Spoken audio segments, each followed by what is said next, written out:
So now that I have hopefully explained to you sufficiently enough for now, my basic ideas about the theory, and hopefully I've been humble enough and I've showed you that I'm not presenting to you what I think is exactly true. I'm just presenting to you my ideas that I have so far, and I understand that they are in some way wrong. Like I'm sure I've made some mistake. I just don't know where that mistake is at. And so I welcome discussion, debate, whatever about these ideas. And so this is going to be a more so an actual introduction into the book itself. I kind of went on a little tangent with the last two videos, getting more into the theory than I perhaps should have at the start, but that needed to be said. So this is going to be about the foundations of the theory. So I'm going to explain all six domains. I have like a paragraph about each of them, but I'm probably going to end up explaining even more about them and what I mean whenever I say the word political or religious or biological or whatever.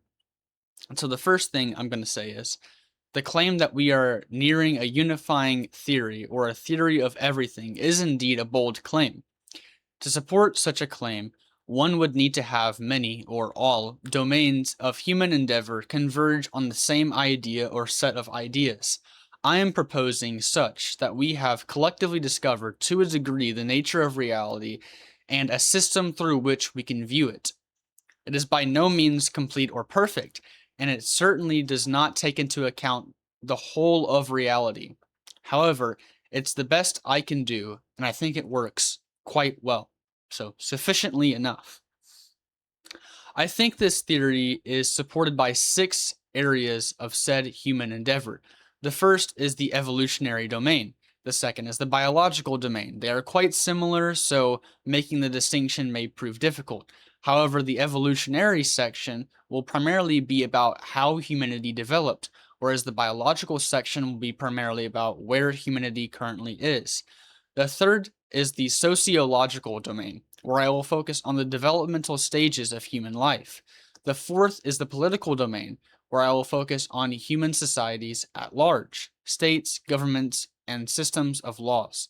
The fifth is the psychological domain, where I will discuss the structuring of the human psyche. The sixth and the final is the religious domain, where I will discuss concepts of God the Father, the Heavenly Mother, worship, and the archetypal themes of the divine hero or son and the villain. So, the evolutionary domain is of course going to be largely about how societies have developed. It's going to be about how humans, you could say genetically speaking, have developed over time. How the universe first emerged, and that actually gives rise to a certain axiomatic principle that we have to accept, which is that we should act in a way that continues the existence of the universe, and when you get down to it, that continues human life. Right? We should act in a way that not only keeps existence itself intact, but that makes it better over time. And the biological is going to be more about like neuroscience and physiological stability, whether you're anxious, and more about like emotions and that sort of thing. It's going to be about how we are now. Whereas evolution is going to be about how humanity and its ancestors changed over time. How we developed eyes, how we developed consciousness, if in fact we did develop it, how we became aware of the cosmos and how that changed us and how we're different than other creatures, and how you're supposed to act in the world in order to increase your chance of survival and reproduction and all those sorts of different things. And I've already talked about the biological one enough. The next is going to be the sociological domain, and I'm going to focus primarily on human growth and development and how at different stages, I'm going to use ages, but how at different stages of the human life, you change and you grow. So I'm actually going to go here, actually have a lot of this structured decently. So I have here the sociological domain. That the first part, so this is going to be the 18th video, is going to be the human life as a series of maturity levels. The first is going to be the infant, so 0 to 9 months. That's whenever infants are consumed by like the gods or whatever, and that also goes to 3 years. So the next one is called the toddler, 9 months to 3 years. So for the first 3 years, 2 or 3 years, probably just two, but for the first 2 or so years, the child is like a collection of gods, emotions, or like demons, or whatever you want to call it. They're like possessed by these different things, and they're taking over, and they're trying to formulate some hierarchy. They're trying to organize their emotions, and like stabilize themselves.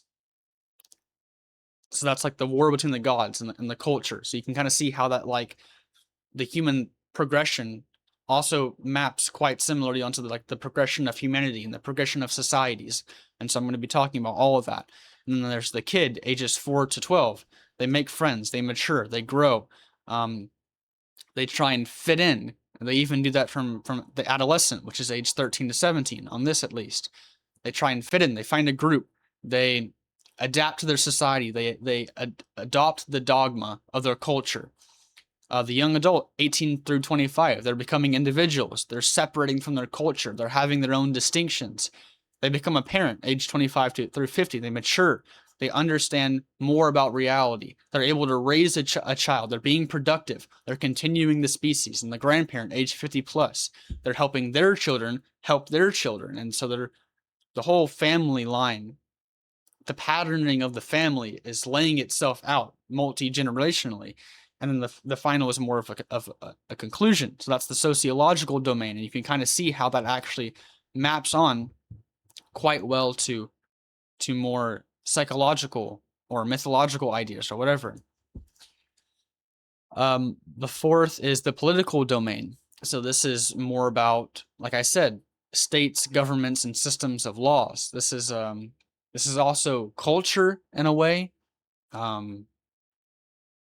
It's how we run our societies. And I've already explained how these things can be represented by gods. And so what we're going to see with the political domain is there's two sides that you can be on. Although you can be a mix of both, and most people probably are a mix of both, but you can actually balance those, and you actually need a balance of those, right? And so that's like the right and the left, or Democrats and Republicans, people who want change, and people who want to conserve. All right, like transformation and conservation, conserving. I don't know if I pronounced that right. Conservation, whatever, however you say that, right? So you have these two things, right? So you have a system, and there's parts of it that you should keep because they're doing all right, and there's parts that you're like, yeah, we could change this and make this better, and we actually know how we're going to do that.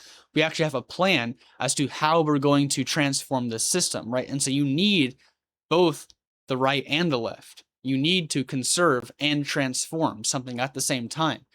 And we're having this war right now where we think that we don't need each other, but we actually do need each other. And of course, both sides have their problems. Both sides have their ideologies. They have their points to where they go too far. But when you have that proper balance between we should keep this, we should change this, then you have a stable society, and one that's evolving and growing with the world, so that way it doesn't fall apart and collapse. The next is the psychological domains. This is going to get more internal into the human brain, how we personally think about the world, how we personally act, how we conceptualize the world, the way that our brain is structured, our belief systems, how it all works together. The psychological domain, we're going to talk about the unconscious. So we're doing things constantly that we don't understand. And so we're going to talk about that. And we're going to talk about the conscious, how we can, through understanding ourselves, through speaking about what we've been doing and what's happened to us, we can bring things in the unconscious into the conscious, and we can become aware of them.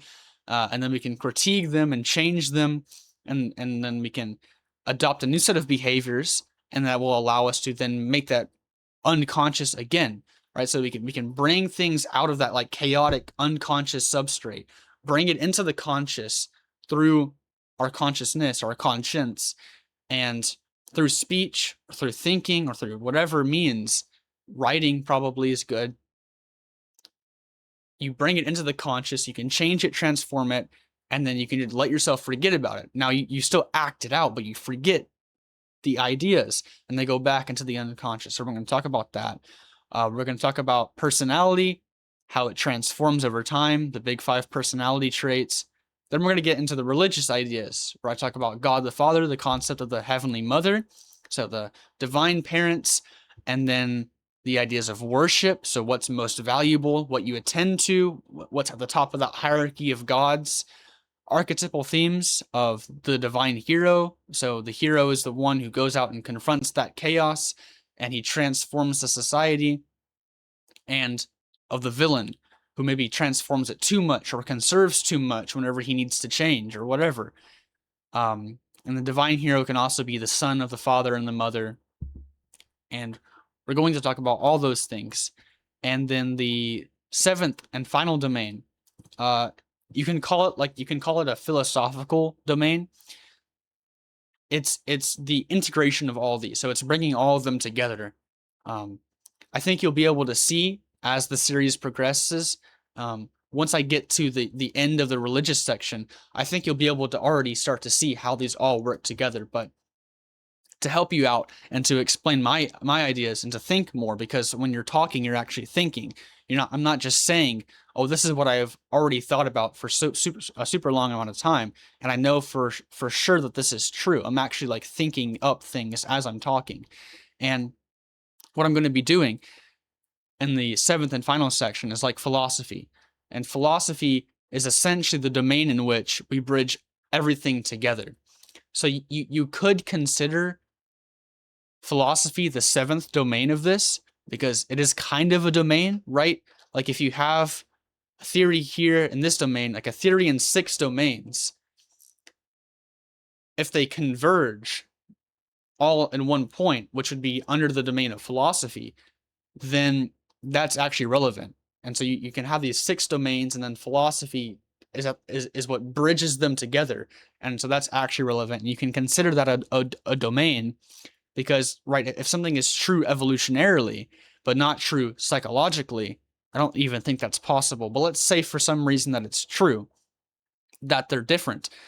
Then the fact that they don't converge, the fact that you can't philosophically find overlap between those 2 ideas, is actually a relevant problem. And so if you can not only see what's true in each of the 6 domains, but if what's true in each of the 6 domains can converge into one uniting theory, then that's probably pretty solid evidence that what you're saying is true. And so 6 domains, you can call it 7 if you want, or you can just say 6 domains converge and maybe produce a 7th or whatever.